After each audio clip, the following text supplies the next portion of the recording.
ఇక తెలంగాణ రాష్ట్ర అవతరణ దినోత్సవం సందర్భంగా మంగళవారం కలెక్టరేట్ ప్రాంగణంలో నిర్వహించిన వేడుకలకు ఆయన ముఖ్య అతిథిగా హాజరయ్యారు. ఇక పోలీసుల గౌరవ వందనాన్ని స్వీకరించి జాతీయ పతాకావిష్కరణ గావించారు. ఉద్యమ సమయంలో అమరులు చేసిన త్యాగాలు చిరస్మరణీయమని స్మరించుకున్నారు. అమరవీరుల త్యాగాల ఫలితంగానే ప్రత్యేక తెలంగాణ రాష్ట్ర ఏర్పాటు సాకారమైందన్నారు.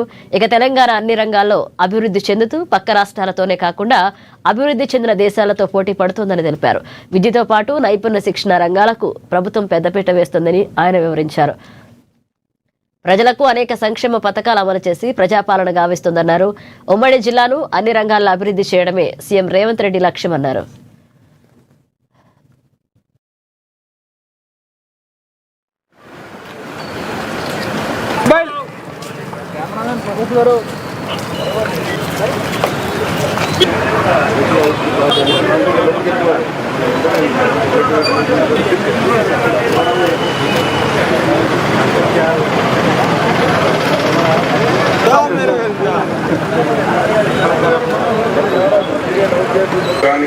కార్మికులు కానీ సామాన్య ప్రజలు అందరూ కూడా మాకు తెలంగాణ కావాలని పోరాడి తెలంగాణ తీసుకుంటే ఈ రోజు మన తెలంగాణలో మనం ఉన్నాం. ఇవాళ మన గౌరవ ముఖ్యమంత్రి రేవంత్ రెడ్డి గారు ఈ తెలంగాణలో నంబర్ 1 ఈ భారతదేశంలో మన రాష్ట్రం నంబర్ 1 కాకుండా మన పోటీ ఇతర పక్క రాష్ట్రాల నుంచి కాదు, మనము డెవలప్ స్టేట్స్ కంట్రీస్ ఎవరు ఉన్నాయో ఆ డెవలప్మెంట్ కంట్రీస్ తో పోటీ పడదామనే ఉద్దేశంతో ఇవాళ 2 సార్లు దావోస్ కు వెళ్లి మరి వేల లక్షల కోట్ల రూపాయల పెట్టుబడి తీసుకొచ్చి ప్రపంచంలోనే మన భారతదేశం అన్ని రాష్ట్రాల కంటే ఎక్కువ ఇన్వెస్ట్ మనం తీసుకురాగలుగుతున్నాం. దానివల్ల యువకులకు employment, industries, IT, artificial intelligence దాంతో సహా స్కిల్ డెవలప్మెంట్ విషయంలో కూడా మరి అడ్వాన్స్ టెక్నాలజీ ఇలాంటి కార్యక్రమాల్లో చాలా చురుకుగా దేశాన్ని తీసుకుపోవాలనుకుంటున్నారు.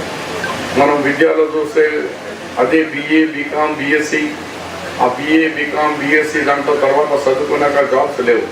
దాని బదులు మనము ఆర్టిఫిషియల్ ఇంటెలిజెన్స్, ఆర్టిఫిషియల్ ట్రైనింగ్ సెంటర్స్లో మనం 1 సంవత్సరం చేసుకుంటే